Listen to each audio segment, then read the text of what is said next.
Ndakuramukije inshuti mukundwa, ndanezerewe kongera guhura nawe muri uno mwanya w'ijambo ry'Imana, kandi nkuko ubizi canke wabikurikiranye turi mu rukurikirane rw'insiguro zerekeye ikete Paulo yandikiye Abaroma.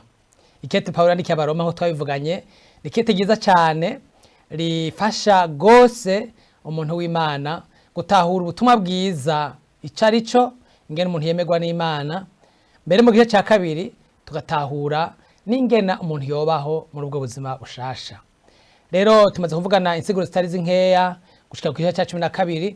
Uyu munsi tugomba tuvugana amajambo ari mu gihe cya 13 c'Abaroma, kandi turaza kuca tuyungikanya canke tuyafadikanya n'amajambo ari mu ikete rya mbere Petero yanditse mu gihe cya kabiri ku murongo wa 13.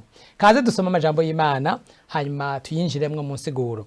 Abaroma igice cya 13 kuva ku murongo wa mbere gushika ku murongo w'indwi. Havuga ngo iki? Ivyo kugamburukira abatuganza. Umuntu wese nagamburukire abamuganza, kuko atakuganza kutava ku Mana. Ukuriho kwagezwe n'Imana. Nico gituma ubagabagabiye uganza abagabagabiye cagezwe n'Imana, kandi abakigabagabiye bazoba bihamagariye gutsindwa n'urubanza. Kuko abaganza atabateye ubwoba kuwukora iciza, kiretse ukora ikibi. Uragomba kutagira ubwoba uganza, kora neza azogushima, kuko ari umukozi w'Imana kubwawe ngo kuzanire ivyiza. Ariko niwakora nabi ugire ubwoba, kuko atambarira inkota ubusa, kuko ari umukozi w'Imana. Hanyuma umuhozi ashitsa ishavu kuwukora nabi. Cyo gituma ukwiye kugamburukira atari kubwo kushavurirwa gusa, ariko no kubwo ijwi ryo mu mutima. Nico gituma kandi mutanga ikori, kuko abaganza ari abakozi b'Imana bashishikarira icyo gikorwa nyene. Muhe bose ivyo bakwiye, abahabwa ikori mubahe ikori, abatoza ikibuguro mubabugurire, abo gutinywa mubatinye, abo kubahwa mububahe. Mwikete rya mbere Petero nawe yanditse gice cya kabiri ku murongo wa 13 tugeze ku 17, ariko ushaka araza kubandanya ashitse kuri 25. Havuga ngo kubwo umwami wacu ubukuru bwose bwashizweho n'abantu, mu bugamburukire ari umwami kuko ari waganza, canke abakuru kuko ari bo atuma guhana inkozi z'ibibi no gushima abakora ivyiza.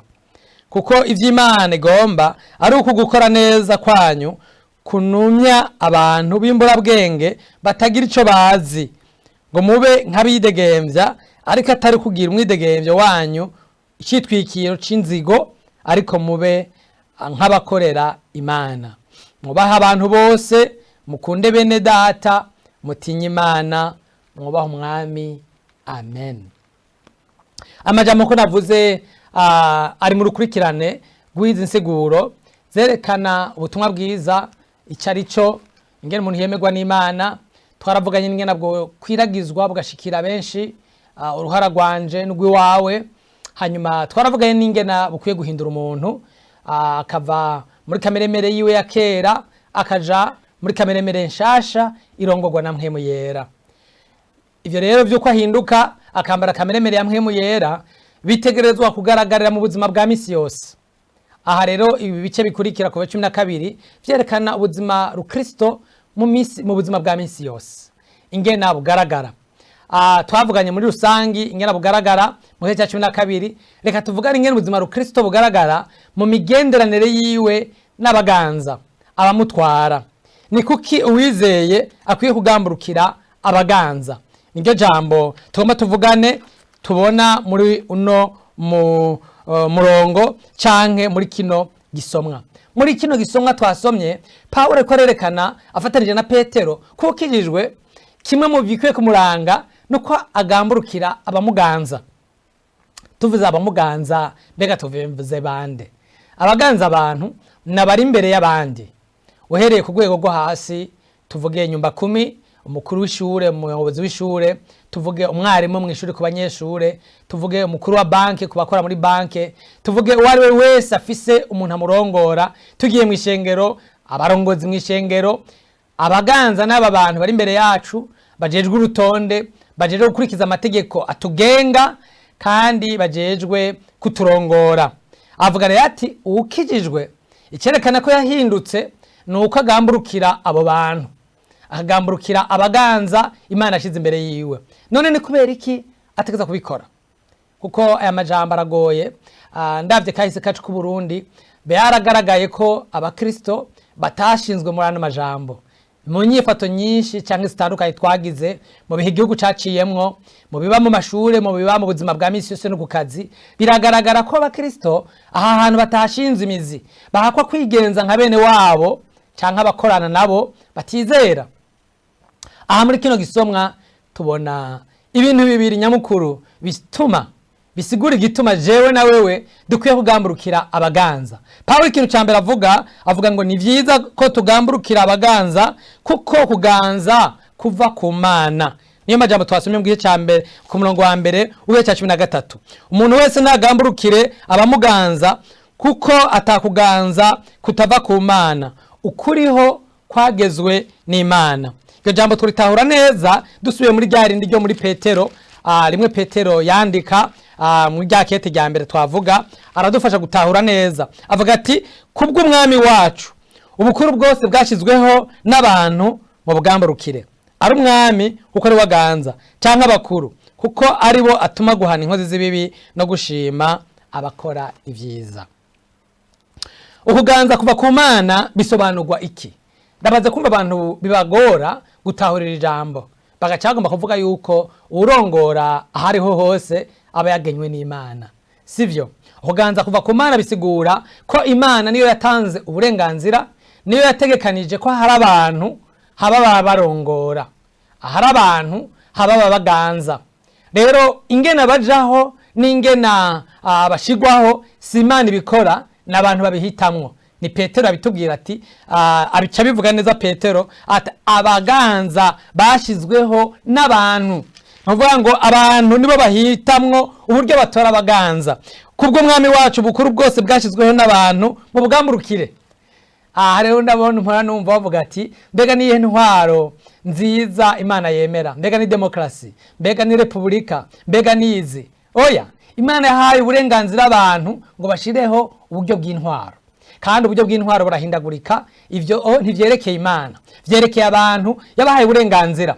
Mugabo ikiduhamagarira ngo abo bagiyeho, abo baturongoye, haba ku rwego rwo hasi, haba mu mashure, haba mu buzima bwa misi yose, uko bashizweho bivanye n'urutonde rw'abantu ngena bavyumvikanye, tubagamburukire. Niryo jambo rico bisigura. Rero bisigura yuko Imana niyishigikiye ko abaho inzego zirongora abantu ku ngero zitandukanye, kandi duhamagarira ko izo nzego tuzishigikira canke tuzigamburukira. Paulo yariko avuga abatwara muri rusangi uhereye ku barongora igihugu.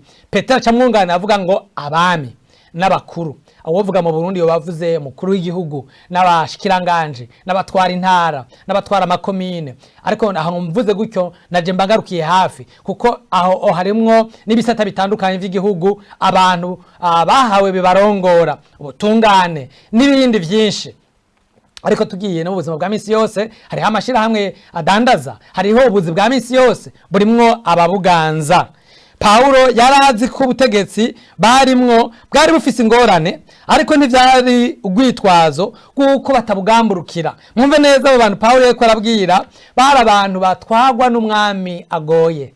Mbere uwo mwami umwe yitwa Nero, abami b'Abaroma bari batoroshe. Uwo Nero mbere yatwarigiye ca Petero na Paulo yahavuye mbere abica, bahavuye bapfa mu gihe cyabo. Nuwo nyene yababwira ngo bagamburukire. Hari abantu bavuga ati none nogamburukira umurongozi uganza atameze neza, atigenza neza, atatunganye. Ego aba bantu Petero na Paulo bariko baravuga ngo bagamburukira abo mu runganwe rwabo, bari abantu babi bakora amakosa menshi. Umwe muri abo yaturiye igisagara yagiriza abakristo ko aribo bagituriye, kandi niwe yahavuye yica abakozi b'Imana babiri mu ntwaro yiwe, ariko ababwira ati nimubagamburukire. Ni kubera iki ikukuri ijambo ry'Imana riduhamagarira kugamburukira abantu baba beza canke babi? Jambo ry'Imana riduhamagara kubagamburukira kuko Imana yashinze ko baho kuganza n'intwaro kugira ngo abantu babe mu rutonde, babe mwituze.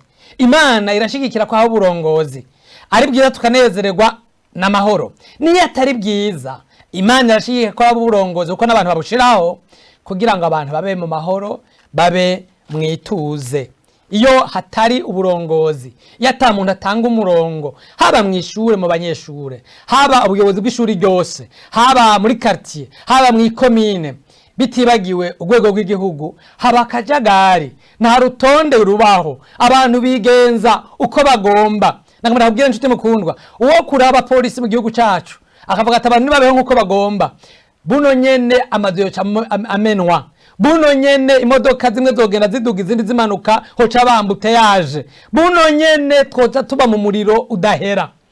Kubera iki? Imana yashizeho urutonde, yashimye ko abantu baronka babaganza kugira ngo habeho urutonde. Niyo amajambo ariko aravuga. Imana mu kurindira ko yonyene izo kwirongorera abantu bayo, yashimye ko haba abantu barongora abandi, bashizweho n'abantu kugira ngo habe urutonde. Niyo mvo ya mbere, Imana ni Imana y'urutonde. Igomba ko haba urutonde, igomba ko haba hituze, igomba ko hataganza umugumuko n'ubube gito. Kugira ngo ivyo bibeho rero hategeza kubaho abaganza.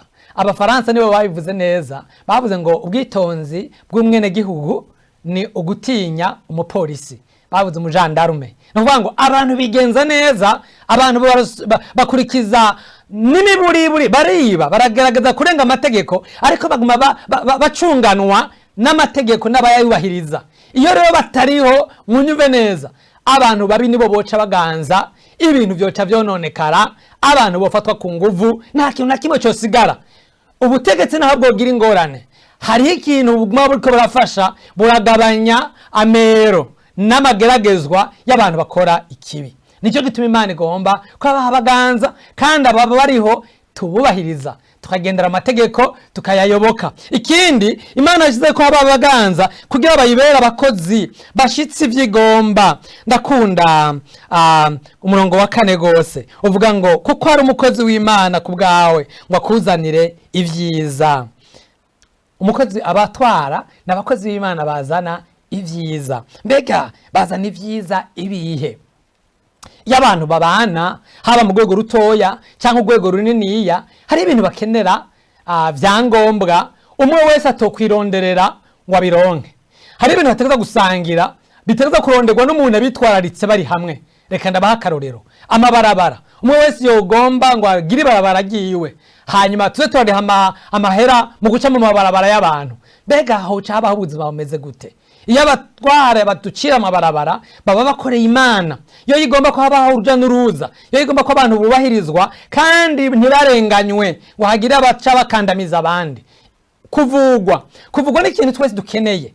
Hanyuma nubwo habaho abikorera twabavura, mwibuke hari amategeko leta igumishiraho ngo bubahirize kugira ntibagire uko bagomba. Nuvuga ngo ata muntu aducungira ingene amagara y'abantu akurikiranwa, hoba ingorane. Rero turonka ubuvuzi kubera hari abaganza, turonka amabarabara kubera hari abaganza, turonka umutekano kubera hari abaganza bafite inzego z'umutekano bakazikurikirana bakubahiriza.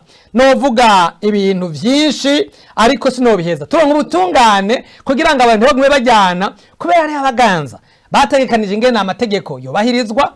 Bwa mbere barayashiraho, bashiraho n'ingana yubahirizwa kugira ngo abantu, umuntu akoze ikosa amenye yuko hariho urubanza ruhava rumukurikirana. Rero Bibiliya ikitubwira ku murongo wa 2 Abaroma 13 ati nico gituma wowe wagaragabiye uganza, abagaragabiye icagezwe n'Imana ntabagize neza uko abaganza Imana yabashizeho ngo bazane umutekano canke bashireho urutonde, ariko cyane cyane batuzanire ivyiza, bazane ivy'Imana yagomba guha abantu, ibifasha abantu babaho neza, borohewe, ingwara ntizibamare, ubutungane bukabaho, umutekano ukabaho. Ivyo byose Imana ibiduha ibicishije muri bande? mu baganza. Cyo gituma Paulo yandikiye Timoteyo avuga ati musenge, kandi niyo mwasenga abambere muherako musengera abaganza n'abashizwe hejuru, kugira ngo tuba amahoro. Babaye amahoro na twebwe duca tuba amahoro, kandi tubaye amahoro ubutumwa bwiza buca bushishikara butera buja imbere. Nagomera kubwira inshuti mukundwa, nta muntu agogwa iyo atamahoro ariho, iyo atarutonde ruriho. Umuntu wa mbere agogwa nta ubaho aruta umukristo. Uwa mbere agogwa cyane n'umukristo. Yatarutonde ruriho, yatamahoro ariho, baduha bya bindi dusangira bariho, abanyabyaha bakoresha ibyaha byabo na kameremere yabo mu kuvyironderera. Bariba, barica, barakora amakosa. Ariko wewe kubera ukijijwe ntiwigera ivyo bikora. Hari ikikugera camwe mukita kwemerera ko wiba naho ucungera biba batahari. Hari ikikugera camwe mukita kwemerera kunobera mu ishure naho mwarimu yovuga ati ni munobere, uko mwema arakubuza. Nuvuga iki? Iyo atarutonde ruhari, umuntu agogwa wa mbere n'umukristo. Wewe waguma yumvira Imana mu gihugu kirimwo abantu batumvira Imana, mu gihugu kirimwo amategeko yarenzwe. Nico gituma namansenga mvuga nti Mana duha amahoro, kandi wa mbere agomba amahoro n'uwizera. Iyumvira abantu bahunze bari mu buhungiro mu Burundi twarabiciyemwo abatari bake, bagaca baja kwiba, bagaca baja gusagata kubera atakundi kuntu bari bubeho. Abona badakijijwe, uwukijijwe mwema kamubuza kwiba kubera azi yuko kwiba ari bibi. Mbega uhava amererwa nabi ninde? N'uwakijijwe. Cyo gituma bizera nitwojana nago ngo twifatikanye n'abatizera, twibaza ngo turasanga ibibazo. Nidusangiye ibibazo, nitwebwe nyabona tugomba ko abaho urutonde, nitwebwe nyabona tugomba ko Imana igendera abaganzi bazigama ibakomeza kugira ngo habeho impore, maze hamaze kubaho impore tugendere mu kugororoka bitatugoye, kuko tuzobana turi kugenda niyo vyo tugora, kandi tubashe kwamamaza ubutumwa bwiza. Jambo ry'Imana ryatumurikiye gose, riduhamagariye yuko dukwiye kugamburukira abaganza, kuko kuganza kwagenywe n'Imana, kuko kuganza kuva ku Mana. Nagomba nshuti mukundwa wari kurangurikirana wisuzume, mbega by'ukuri wowe uragamburukira abakuganza? Nambura umunyeshure uragamburukira mwarimu wawe, uragamburukira umuyobozi w'ishure, nambura umunyakazi ukorera leta uragamburukira umuyobozi umukuru wa service babahaye, nambura mwene gihugu nkanje, mbega uragamburukira mukuru wa quartier, uragamburukira mukuru wa commune, mbega uragamburukira amategeko igihugu gishiraho. Nambu utabikora nuri kurashingira ntaye Kristo. Petero yabivuze gato yavuga ati erega bizoba biteye isoni niba bahora amakosa. Bakwiye kubahora bakwiye kubahora kugororoka kwanyu no kwirinda ivyaha, niba bahora amakosa mwarenze byaba bimaramaje.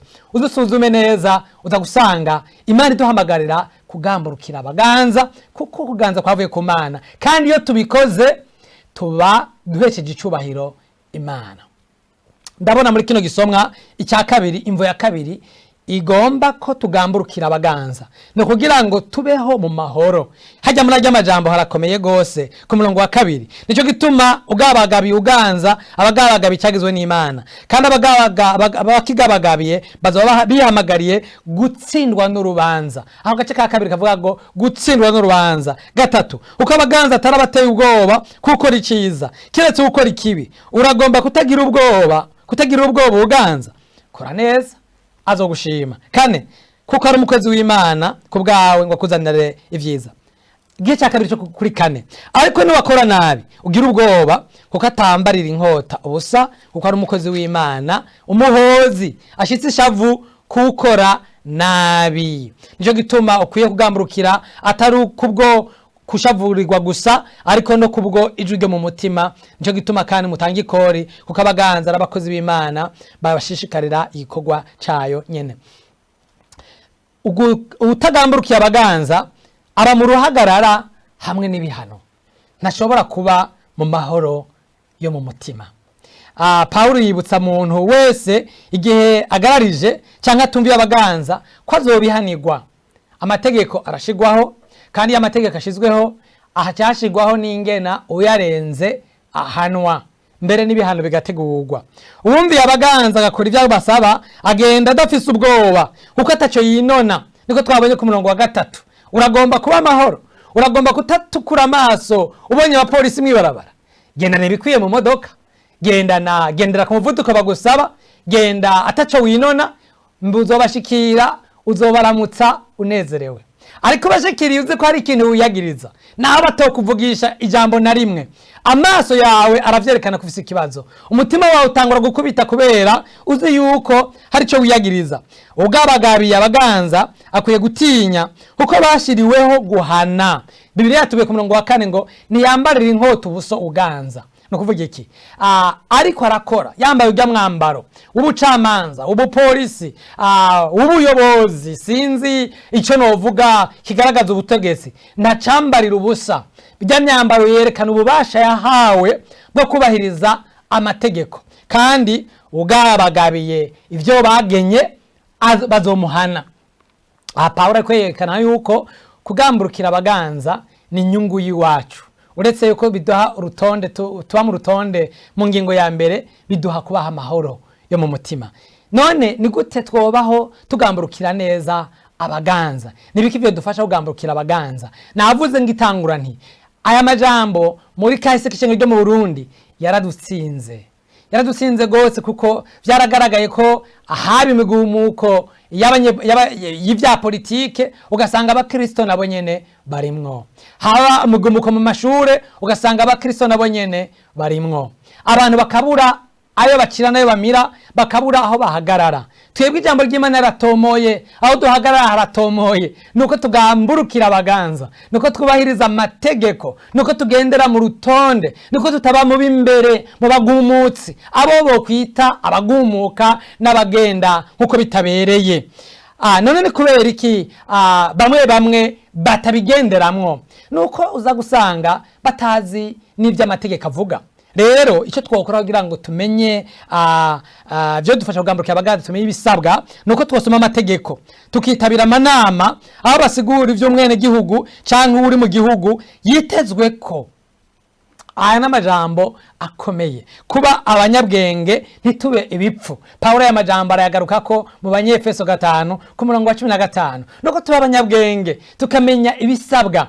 Sinzi ko waruzi inshuti mukundwa yuko amategeko avuga ngo nta numwe yemerewe kuvuga ko atazi amategeko. Burya amategeko y'u Burundi yose abayanditse bavuga yuko abanyagihugu bose bayazi naho utayazi. Leo turakwiye kurikirana ibivugwa, haba ku maradiyo, haba gusoma ibinyamakuru, haba gusoma amategeko, kuko ejo uzosanga warenza amategeko utazi, kandi bizogukurikirana uzovuga ngo nayo nzi. Ikindi no gukurikirana ibivugwa mu gihugu, na cyane cyane bica ku binyamakuru vya leta, n'ibinyamakuru vyizigiwe, n'ibinyamakuru vy'ukuri. Mvuze ibivugwa mu gihugu munyumve neza, kubera ubuhinga bwa none havugwa vyinshi. Hari gihe rero abantu bagwa mu mutego bagasanga bariko bumviriza ibintu bivugwa muga bitari vyo, bavuga ivyo bifuza, bavuga inyungu ziwabo, ugasanga ibivugwa mu kuri wowe ntavyuzi.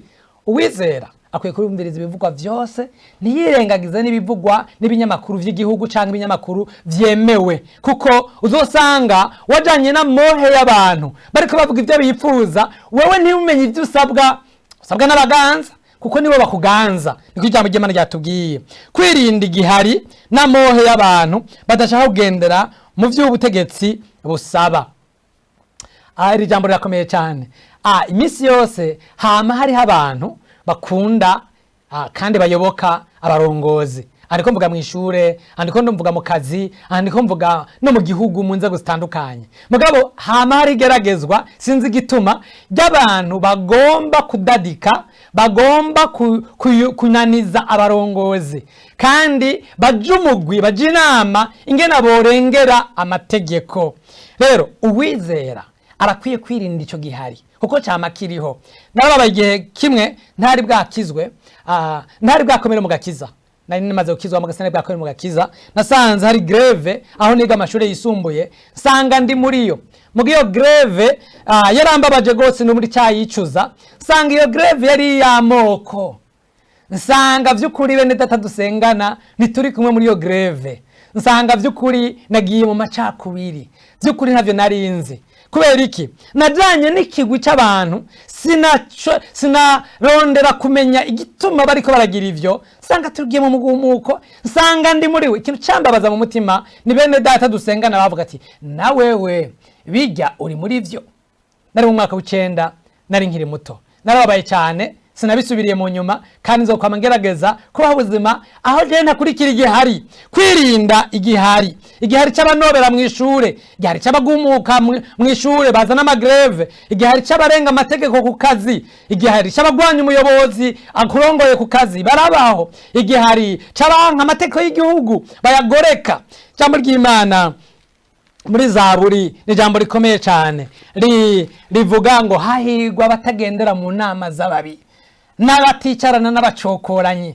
Aya majambo agomba kuvuga iki? Hama hariho abantu bagomba kurengera no kuzana akajagari, mugabo Bibiliya itubwira ngo hahirwa uwo muntu atajana navyo. Ikindi cyo dufasha kugira ngo tugendere mu mategeko bambe twubahiriza abaganza n'umurongo wa 5 mu Baroma 13 twasomye havuga ngo twumvire ijwi rya mwemu riri mu mutima naho womenga nta numwe tubona canka dukurikirana. 5 havuze ngo nico gituma ukwiye kugamburuka atari kubwo gushavurirwa gusa ariko no kubwijwi ryo mu mutima. Nabivuze mbere, navuze nti biranashika abakurikirana amategeko bakariburura kuko n'abantu mbere bagakokeza kurenga amategeko, bagakokeza gukora ikibi, ariko naho vyoshika ivyo wewe ugumubohwa n'amategeko, kubera iki? Ijwi ryo mu mutima. Mu kugamburukira ivyashinzwe, mu kugamburukira urutonde, kuko twumvise ko Imana igomba ko haba urutonde, ubu uriko urahimbara Imana ukigomba ko urwo rutonde rubaho. Nico gituma tugamburuka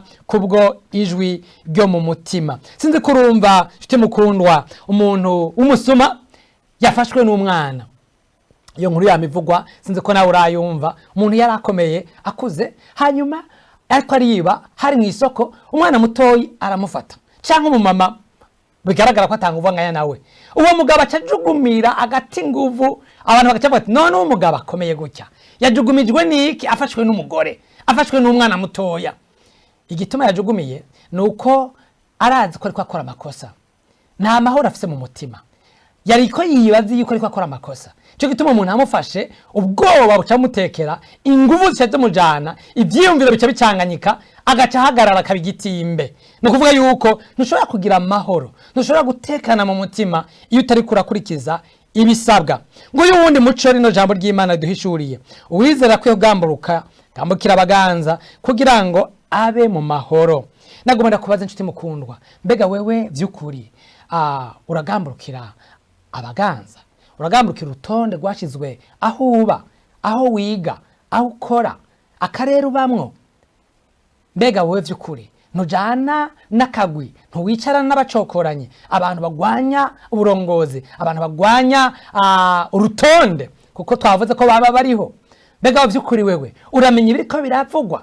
Urakurikirana kumenya urutonde, amategeko, ingingo zigezweho kugira ngo uzigamburukire? Ngaya majambo twize, amajambo adasanzwe yerekana umubano cyangwa ubuzima bw'abakristo abizeye ubutumwa bwiza bari mu isi. Aya majambo arakomeye kuko aba bantu Pawulo ko arababwira nibagamburukira urutonde, nibagamburukira amategeko n'abaganza, bizotuma imbere y'abisi bamenya ko bahindutse, bizoshingira intahe Yesu ko vy'ukuri arabo Imana. Mwumve neza, turi ngaha mu isi ngo dushingire intahe umwami wacu Yesu Kristo. Muri iyi nyifato rero iduhamagara kugendera mu rutonde no kubahiriza uburongozi, abandi babugwanya, abandi babuvuga nabi, abandi bigenza uko bidakwiriye, bituma abaganza bamenya ko twahindutse, tuba tubashingira intahe. Mugabe bituma n'abatwihweza bajya badutwenga, bituma n'abadukurikiranira hafi bamenya ati izi nguvu zituma bagendera mu rutonde, izi nguvu zituma bihangana niyo amategeko ariko ararengwa bo ntibayarenge. Zitegeza kuba ziva ku Mana, zitegeza kuba ziva ku butumwa bwiza bakiriye, bigaca bituma tuba ubumote bwiza bw'ubutumwa bwiza. Namba vy'ukuri byahora bikugora kugamburukira urutonde, kugamburukira abaganza, nagomba uyu munsi ufata ingingo yo kugamburukira abaganza kuko bashizweho ngo habeho urutonde, kandi Imana ni Imana y'urutonde. Ugira kabiri kugira ngo ubwawe wewe nyene uba amahoro, ntube mu ruhagarara, ntube mu bihano, kuko ubuganza yahawe n'ububasha bwo guhana, kandi bizotukisha izina ry'Imana niwasanga ari wewe uri kurahanwa. Abantu benshi barababa iyo basanze abakozi b'Imana, abakristo bariko bagirizwa kurenga amategeko, bariko bagirizwa ivyaha, biratukisha izina ry'Imana, ntituba tushinze intahe. Mbere abantu barihanganira abandi iyo bacumuye, ariko ntibihanganira abakristo, ibihanganira abakozi b'Imana kubera iki bari bazi ko twe dufite ubushobozi buduhindura bwaduhinduye budushoboza kugamburuka baca batubwira ngo nawe umeze nk'abandi